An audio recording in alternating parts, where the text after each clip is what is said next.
Hi నమస్తే, welcome to my channel. మనం రోజు వాడే ఫ్రూట్స్ అండ్ వెజిటేబుల్స్ ఎలా వాష్ చేయాలి అండ్ ఎందుకు వాష్ చేయాలో ఈ రోజు ఈ వీడియోలో చూద్దాం. మనం అనుకుంటూనే ఉంటాం మార్కెట్కి వెళ్ళిన ప్రతిసారి ఏం ఫ్రూట్స్ కొనాలి, ఏం వెజిటేబుల్స్ కొనాలి అని. వీలైనంత వరకు ఆర్గానిక్వే కొందాం అనుకుంటాం, కానీ మనకు తెలియదు అవి ఎంతవరకు రియల్ ఆర్గానిక్ అని. ఆర్గానిక్ అయినా కాకపోయినా ప్రతి దాంట్లో పెస్టిసైడ్స్ వేస్తూనే ఉంటారు. ఈ ఫ్రూట్స్ అండ్ వెజిటేబుల్స్ ని వాష్ చేయడం చాలా నెసెసరీ. వాష్ చేయకుండా ఎవరు వాడరు, కానీ ఎందుకు వాష్ చేయాలి, ఎలా వాష్ చేయాలి అనేది మీకు తెలిస్తే ఈ వీడియో ఒక రిమైండర్ అనుకోండి. తెలియకపోతే ఈ వీడియోలో కొంచెం నాలెడ్జ్ గెయిన్ చేసుకోవచ్చు. అసలు ఎందుకు వాష్ చేయాలి ఫ్రూట్స్ అండ్ వెజిటేబుల్స్ అంటే, అందులో ఉండే పెస్టిసైడ్స్, కెమికల్స్ రిమూవ్ చేయడానికి. ఈవెన్ ఆర్గానిక్ గా ప్రొడ్యూస్ చేసినా కూడా natural pesticides and environmental contaminates ఉంటానే ఉంటాయి. అండ్ అవి పండించినప్పుడు, ట్రాన్స్పోర్ట్ చేసేప్పుడు కూడా దుమ్ము, ధూళి వీటన్నిటికీ ఎక్స్పోజ్ అవుతాయి. ఫ్రెష్ గా ప్రొడ్యూస్ చేసినా కూడా అందులో బ్యాక్టీరియా, జర్మ్స్ ఖచ్చితంగా ఉంటాయి. సో అది పోవడానికి వాష్ చేయాలి. మనకు తెలిసిందే కొన్ని ఫ్రూట్స్ లైక్ యాపిల్స్, వాటి మీద వ్యాక్స్ తో కోట్ చేస్తారు. ఎందుకంటే వాటి షెల్ఫ్ లైఫ్ ఇంక్రీజ్ చేయడానికి. న్యాచురల్ గానే యాపిల్స్ కి న్యాచురల్ వ్యాక్స్ ఉంటుంది, కాకపోతే షెల్ఫ్ లైఫ్ ఇంకా ఇంక్రీజ్ చేయడానికి వ్యాక్స్, ప్రిజర్వేటివ్స్ వాడుతూ ఉంటారు.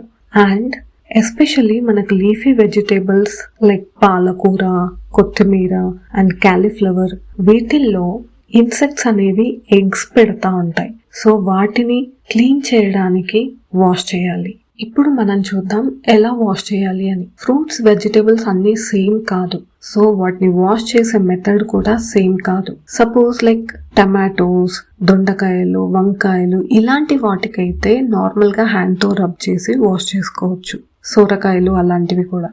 లేదా సాఫ్ట్ బ్రష్ అవైలబుల్ ఉంటుంది మనకు అమెజాన్ మార్కెట్ లో, కానీ అలా అవైనా కొని ఆ బ్రష్ తో క్లీన్ చేయొచ్చు.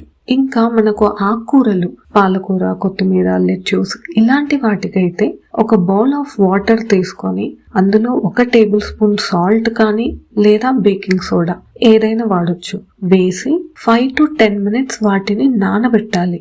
ఆ తర్వాత క్లీన్ వాటర్ తో వాష్ చేయాలి.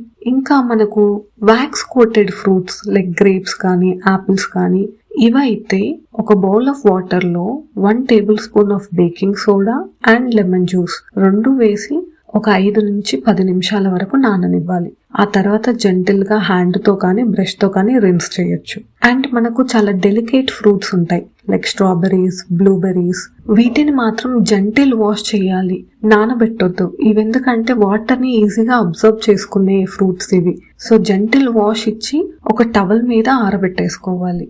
వాట్ నాట్ టు డూ అనేది చూద్దాం. సోప్ కానీ బ్లీచ్ కానీ యూస్ చేయొద్దు వెజిటేబుల్స్ అండ్ ఫ్రూట్స్ ని వాష్ చేయడానికి. ఇవి ఫుడ్ సేఫ్ కాదు. అండ్ వాష్ చేశాక స్టోర్ చేసుకోవద్దు. మీరు తినే ముందు కానీ వండుకునే ముందు మాత్రమే వాష్ చేయండి, లేకపోతే అవి ఈజీగా స్పాయిల్ అయిపోతాయి. అండ్ కొంతమంది ఆర్గానికే కదా వాష్ అక్కర్లేదు అనుకుంటారు.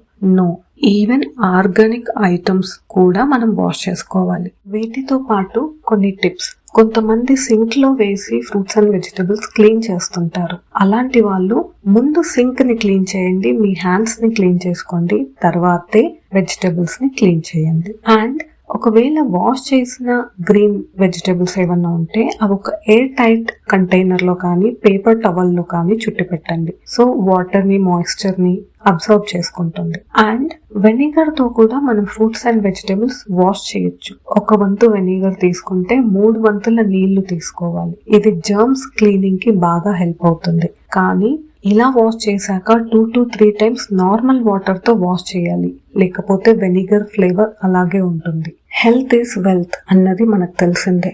ఈ మధ్య చాలా డిసీజెస్ మన ఫుడ్ హ్యాబిట్ వల్లే వస్తున్నాయి, మన డైట్ వల్లే వస్తున్నాయి.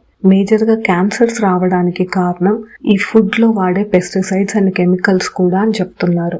అందరినీ ఇంటి దగ్గర ఒక 4 కూరగాయలు పండించుకున్న వాటిని తినమని ఈజీగా చెప్పేయచ్చు, బట్ అందరికీ అలా కుదరదు. అలా చేయలేని వాళ్ళం అట్లీస్ట్ ఈ ప్రికాషన్స్ అన్నా తీసుకుని కాస్త వరకు ఈ పెస్టిసైడ్స్ కి, కెమికల్స్ కి దూరంగా ఉంటే బెటర్ గా ఉంటుంది అని ఈ వీడియో చేశాను. మీకు ఈ వీడియో హెల్ప్ అయింది అనుకుంటే మీ ఫ్రెండ్స్ అండ్ ఫ్యామిలీతో షేర్ చేసుకోండి. Please like, share and subscribe my channel.